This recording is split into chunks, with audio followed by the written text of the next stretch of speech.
So, what's up mga dre? Welcome nga sa day 28 na aking fitness journey noon 100 days. So, medyo malayo na talaga ako. So, namimiss nyo ba ako kasi paminsan-minsan lang ako nag-upload. So, di bali, susunod-sunurin ko na. So, isa ka ba sa nagbabalak o na sikreto na nagpo-push up dyan sa kwarto mo? Babalak magpasarap, magpaganda ng katawan ngayon 2026. So, tuturuan kita, panoorin mo lang hanggang dulo. Wala namang mawawala sa'yo.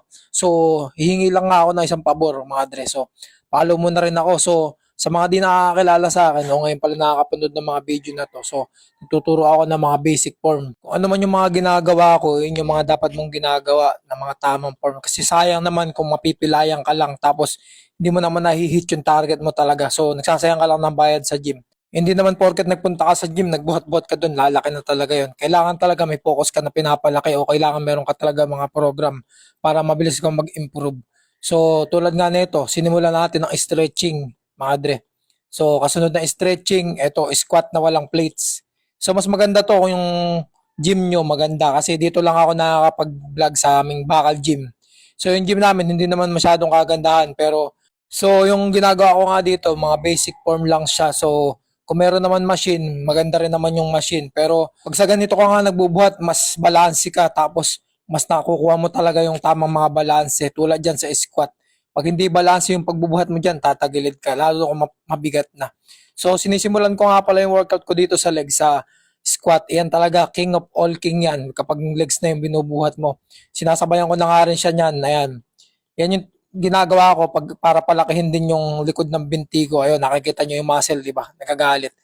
So, sa squat nga, tinatamaan na niyan halos lahat kapag magle-legs ka. So, isa nga sa pinakaayaw nila na workout yan, yung legs. Mahirap daw kasi ginagamit mo panlakad. Pero, mas mahirap yan pagka naiwanan mo yung workout na yan. Lalaki yung katawan mo, lalapad yung katawan mo, tapos makikita mo, wala kang legs. So, pangit talagang tingnan, pangit talaga yung datingan pagka walang legs. Yun na nga, yung ginagawa ko rito, 12 by 4 ang ginagawa ko. Bali, apat yun. Tapos, sa una lang, warm up lang ako. Pinipix ko lang siya, tapos dinadagdagan ko. Mas maganda kapag ka nagbubuhat kayo mga dre, dadagdagan nyo. Hanggang kaya nyo pa. Yun yung tinatawag na PR.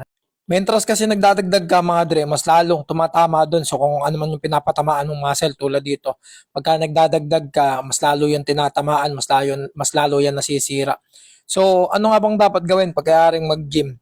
Pwede ka namang mag-recover. Kumuha ka ng tamang tulog. Yung 8 hours sleep mo, kompleto kailangan. Tapos, syempre, kakain ka ng mga high-end protein. Tapos, magbawas ka ng mga matatamis o kung mahilig ka sa milk tea, mahilig ka sa mga pastries, magbabawas ka para mag-improve talaga yung katawan mo. Kasi, hindi naman porket may protein content yung matatamis, solid na yon. Parang natatalo kasi ng taba yung muscle mo kapag ganun. So, kinakain ng taba yung muscle mo. So, ang nangyayari kasi, yung taba mo sa katawan, minsan pagkain niya ng muscle. So, kinakain niya ng muscle mo, kaya lumalaki yung muscle mo, kaya nagiging slim ka.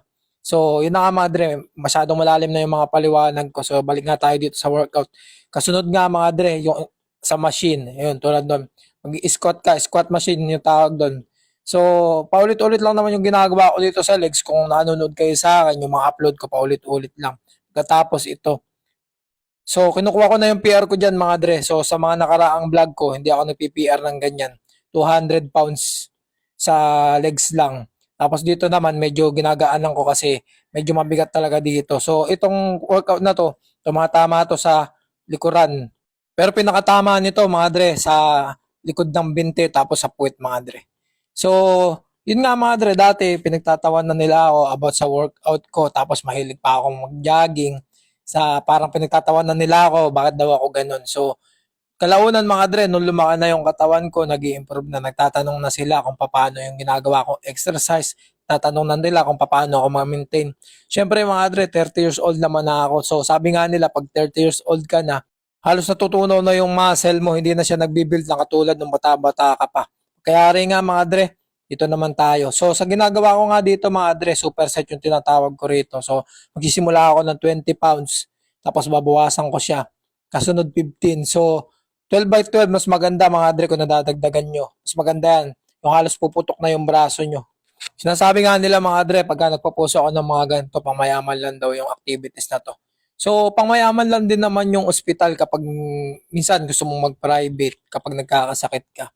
So, kahit papaano naman, siguro makakaiwas ka sa sakit pagka nagkaroon ka ng ehersisyo sa katawan mo. So, baguhin mo na yung sarili mo ngayon 2026 kung isa ka sa mga puro kain lang ng matatamis o puro kain lang ng mga matatabang pagkain. So baguhin mo na yon. So hindi maganda yon. Aminado naman ako mga dre, no medyo bata-bata ako, ang malakas akong uminom tapos makikipag-inuman ako, puro taba yung pagkain, puro matataba yung mga pulutan, mga sisig, mga crispy pata. So, nung nagsimula nga ako mag-workout mga dre, iniwasan ko na yung mga ganong pagkain kasi kahit papano, nagkakaroon na rin naman ako ng knowledge mga dre. So, maganda ka na naiwas ako doon mga dre. Kahit ngayon, pagka nagpa-medical ako, full medical, wala akong katama-tama mga dre. Pagka nagsisimula ka na kasing mag-workout mga dre, natututo ka na. Kumbaga, naku-curious ka na kung ano ba yung kakahinatnan. Siyempre, nahihirapan ka na lang din sa pagbubuhat.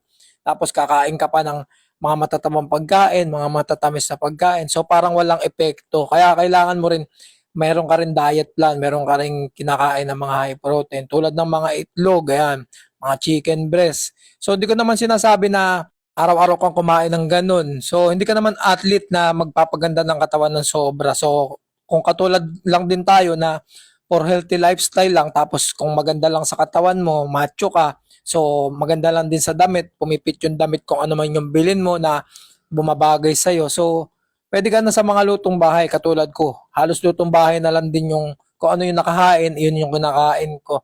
Minsan dinadagdagan ko na lang siya ng itlog, minsan dinadagdagan ko na lang siya ng mga high protein, yung puro laman ng baka o kaya yung chicken breast, minsan dinadagdagan ko yung pagkain ko nun. So, di pa naman ako nagtatalak ng pagkain na kamukha nung ginagawa ng iba kapag nagtuturo sila sa gym. Tinuturoan din nila ng mga calorie deficit, malalim na masyado yun, yung kung paano ka mabilis papayat. So, kung naku-curious kayo kung paano yun, so i-PM nyo na lang yung utol ko. Ayun talaga, tuturuan kanya, tutulungan kanya. So marami siyang credentials, marami siyang post na marami siyang client na napabago na yung buhay, napabago na yung katawan. So gulatin mo nga sila mga dre, halos huwag ka muna lumabas, magpa-healthy ka muna sa sarili mo, kaya mag-gym ka, magugulat sila pag nakita ka nila. So yun lang mga dre, stay fit, stay healthy. So ano pa ba? Burger kayo sa akin mga dre.